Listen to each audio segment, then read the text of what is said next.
Aloha friends, it's Robert Stehlik with Blue Planet. Why don't you guys introduce yourselves? Yeah, I'm Tyler with Blue Planet. Aloha, I'm Brad. The three of us just paddled the Molokai to Oahu race a few days ago, and I wanted to do a little video with the takeaways, basically what we learned from the race. Basically, I want to make a video for people who have never done the race and help them understand what's involved. Really, you can't understand how tough this race is until you actually did it, right? Tyler did it for his first time, and I know there's multiple people doing it for the first time this year, and many of them didn't make it because it was a tough year. It was difficult conditions, light wind. So this video is for those of you who maybe are interested in doing this race one day, or just interested in how it all works, and some tips for, basically, strategy, the line, the logistics, the nutrition, the hydration, just the mental aspect of it, and all the mistakes we made and stuff we learned from, even after doing it. I think I did it 13 times now on a stand-up paddleboard, and I still learn something every time. Like, for example, put sunscreen on your lower back, because the jersey rides up, and I still have like a sun. Are we doing this right there? Are we doing this, man? Show yours. Shoot, so I got See, one Tyler that's way worse than yours, man. Yeah. Oh, damn. Do you Mine was have a the same thing? No. So actually, I don't get sunburn. Oh, you don't get sunburn. Got a Okay. tramp stamp. But yeah, basically, you don't think of putting sunscreen there, but once the jersey rides up, you can get sunburn on your butt. So yeah, that's just one of the things. But it's unexpected. Unexpected things that happen. So, but people think, oh, I can practice on flat water, paddle 32 miles, and I'll be ready to do this race. So, what would you tell people like that, Brad? Well, what about the guy from Canada that won the unlimited division? I think it could be done. Yes. You spend a lot of time standing up, and then also I noticed Maddie, a girl from Canada, she had a super good stroke, and I think that she could probably do it on her own. I think it's who wants it the worst.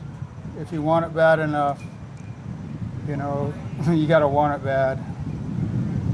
Yeah, I think the desire to win and the desire to finish is the main driver.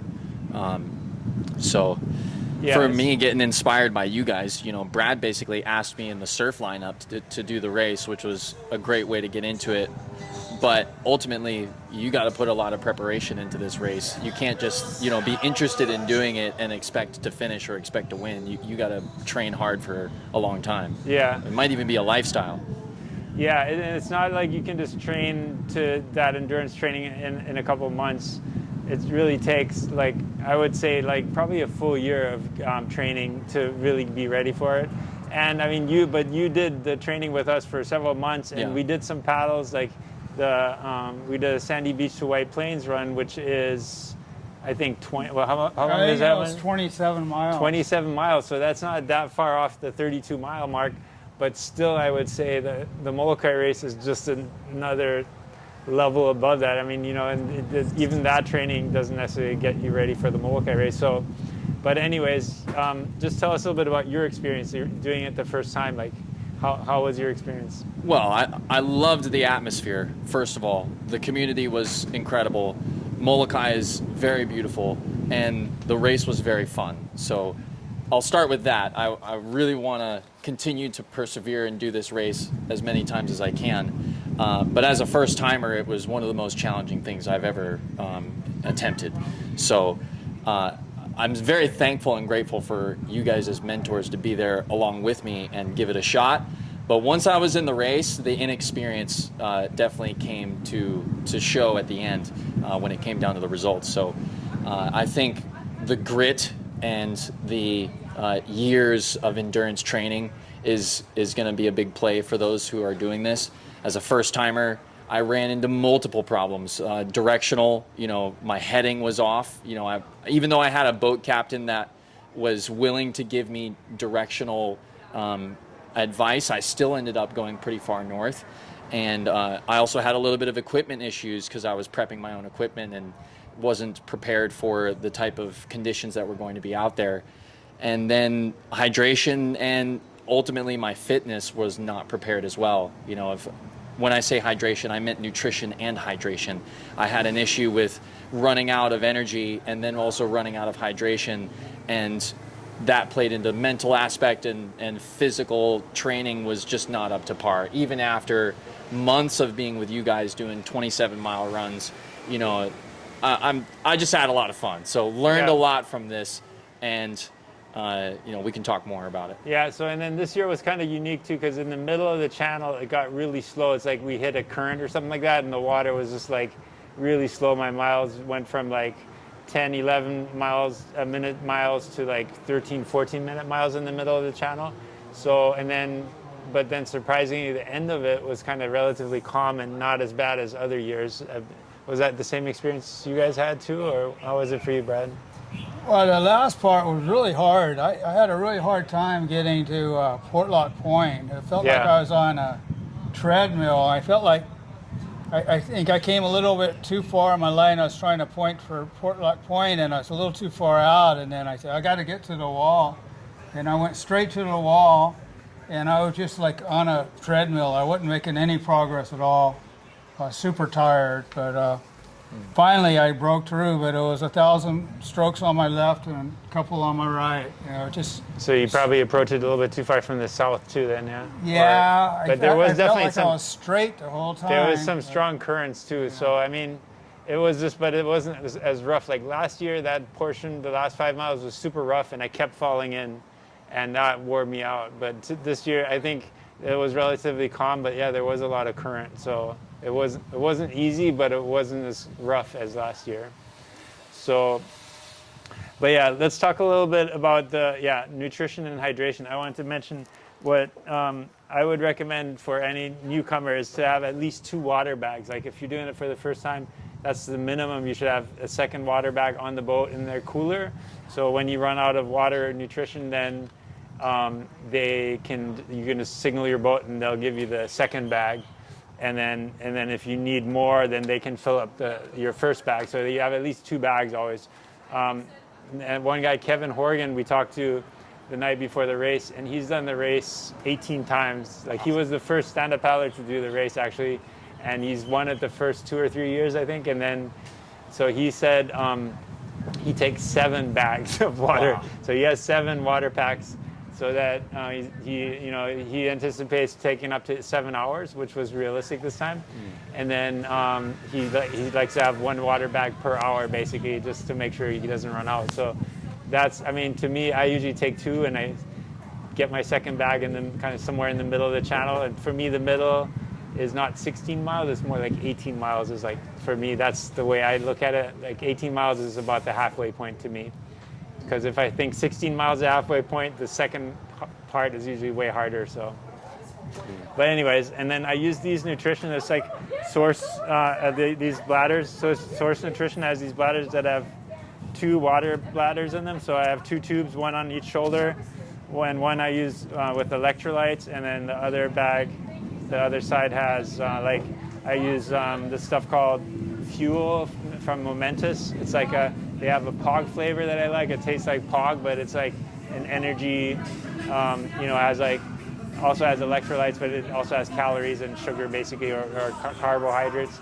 So, because when you're paddling and you're not falling, it's hard to stop and eat something, but and then I usually carry some, just energy gels. I like this one that's made with chia seeds, Huma or chia. So, with extra electrolytes, and then like whenever I fall, I just suck down 1 or 2 packs of these gel packs. Ideally, you want to take in probably 4 of these per hour or something like that. What do you do for nutrition? Yeah, well, what did I do? I took about 7 gel packs. I used the Stinger honey gels, and I only used about 5 of them. I had a bottle of Powerade on my board, and so every 6 miles I would take a short break and drink some Powerade. But I got to where I couldn't eat, I couldn't drink. I got just where I couldn't consume anything. I had an apple, I couldn't eat it. I chewed into it, and that's kind of saved me, I think. That was about mile 25. Wow. I just, yeah, I bonked. I definitely bonked. I pretty much bonk every year. I try something different every year, it seems like. And Yeah. I keep on hitting the wall. I've had many years where I've cramped. I started cramping, and I think now I've got my nutrition and especially the electrolytes dialed in more. I take like lots of electrolytes and also salt tablets before the race and even during the race, and just make sure I get lots of electrolytes and drink a lot too. Because although then if you drink too much too, you can get kind of bloated, so that's not good. Like you don't want to overdo it either, but you have to find a good balance where you have a steady stream of nutrition and hydration. Like a shorter races, like 2 hours, you can get away without drinking at all almost, but once you go over 2-3 hours, then you have to put in, you have to replenish the water and the energy. Otherwise, yeah, you start just like your body starts failing basically. I mean, cramping is the worst thing too. Like when you start cramping, the forearms start cramping, or my abs were cramping, all over I started cramping, and then you just like useless basically. Yeah, I'm going to do that a little. I use Endurolights before, and I drink a lot of Gatorade the day before. Try to prep myself, but yeah, it's tough, man. And the other thing is too that you really have to prepare your body, like your feet and your legs, the balancing and standing on your legs for 6-7 hours. That's a whole different demand on your body than you're used to. You're not used to balancing for 6-7 hours, and so I think a lot of times it's the legs that give out before everything else. You think it's all an upper body thing, but a lot of it is just like standing and balancing, right? I mean, how do you feel about that? I my whole career I was on my feet all day, every day, so I was kind of like used to it. Yeah. In construction, I'd only sit down for lunch. I swear I could do the Molokai to Oahu a lot better if I took a lunch break halfway in there, but... There's no rule against that, except you can't touch the boat. Yeah. It's like, hey, give me my picnic. I'm going to set it up on my boat. If I had my lunchbox, a tuna sandwich and a Pepsi or something, I would feel better. I'm sure there's nothing wrong with that, I guess. It's hard to eat out there. Yeah. I mean, it's hard to take that moment in the middle of a race when the ocean is jumbled. Yeah. And eat something. Yeah. I found it hard to even open up my fruit snacks that I was trying to, fuel with. So I mean, that's the thing. Towards the end, like when my arms start getting where I can feel cramps coming on, like even just the thing of tearing the gel pack open or grabbing the thing and sticking it in my mouth, it's just like my hands start going like this, like, oh, don't cramp. So I mean, but I just make myself drink every at least if I set my Garmin to beep every hour, every mile. So that's like 10 to 15 minutes, depending on how fast you're going. Nice. And then I try to at least drink once an hour, and then also if I do fall in, then usually I eat a bunch of stuff, But anyways, that's how I do it. That works for me. But you got to find your own rhythm. But let's talk about the mental state, because I think that's a really big part of it, that you just stay focused and stay on task and just kind of keep a positive energy. But basically, I have these things I tell myself. I'm just like, okay, I can do this all day. I can relax. This is fine. I try to keep the negative self-talk to a minimum. If I notice myself kind of getting negative, it's like, no, this is all right. I'm doing fine. I'm getting closer. It's going to take another couple hours, but that's okay. I can do this all day long or whatever. It's kind of talking to myself and not getting I want to quit, or I want to get on the boat, and why am I doing this to myself? And, start thinking those negative thoughts. Okay, so unfortunately our camera ran out of battery at this point, and we weren't able to finish the interview. But I just wanted to add a few more things to this. I'm just going to do a little voiceover. So a couple more tips that I have for newbies that want to do the Molokai race is sign up early. So and also do some local races to show your ability to do the 32-mile race. So join other races. Make sure you sign up early because the race sells out quickly. Make sure to plan all your logistics well in advance, especially getting an escort boat captain is important. And then once you find a captain, make sure you communicate well with them well in advance, so you're clear on, your abilities, what line you want to take, and so on. In terms of the line, ideally, I try to stay just on the rum line, which is basically the straight line to kind of to Hanauma Bay, pointing right at the finish line from Molokai. So you definitely don't want to start going too far south towards the end, because it's really hard to make it into the bay if you're too far south. So you want to kind of aim a little bit to the right of the port lock point, so kind of where Hanauma Bay is what I usually aim for. Mental state, just keeping a positive mental state, as we talked about. The nutrition, hydration, we pretty much covered. In terms of gear, having the right board that you're comfortable with. I think a board with a little bit more rocker is definitely the best choice for the channel, because the water's pretty rough. Make sure you have plenty of sunscreen and a hat.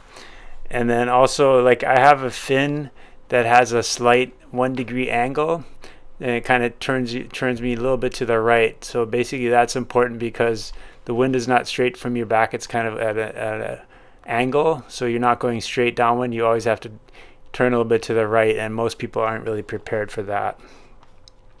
And then also just using in your training, using the board and equipment that you're planning to use during the race. So don't switch up your equipment at the last moment, only to find out that it's not working the way you hoped it would. Same thing with nutrition and what you eat. Always use the same things you use during training. And then training, the last part of the race, that finish part, is really important. We like to do the sandy beach run, so paddling from Sandy Beach to the finish in Hawaii Kai is really good training. And then also just training to be on your feet for over 6 hours is an important part of the preparation. So making sure that you can handle that distance, and your legs and your feet and so on are used to standing for that long, especially if you're not like Brad working construction where you're on your feet all day. You're used to kind of sitting at a desk and only standing up every now and then, for like I am a lot of days. It's really important to train for that. So that's about it. Hope you enjoyed that. Hope you get something out of it. Hope you learned a little bit more about the Molokai race. It's definitely one of the harder races I've done, one of the hardest races I've done in my life. And I've also done a lot of other hard races, but Molokai race is always a great challenge, and that's why it's something to aspire to. For many people, it's like once in a lifetime experience, and I've done it so many times now that almost losing track of it. But it's great to win this race for 2 years in a row in the stock division. Super stoked about that. And thank you, Tyler and Brad, for your time and for sharing your knowledge and manao. So hope you guys got something out of it. Thank you for watching. Stay stoked, and please subscribe to the Blue Planet Surf YouTube channel. Give it a thumbs up, and we'll see you on the water. Aloha.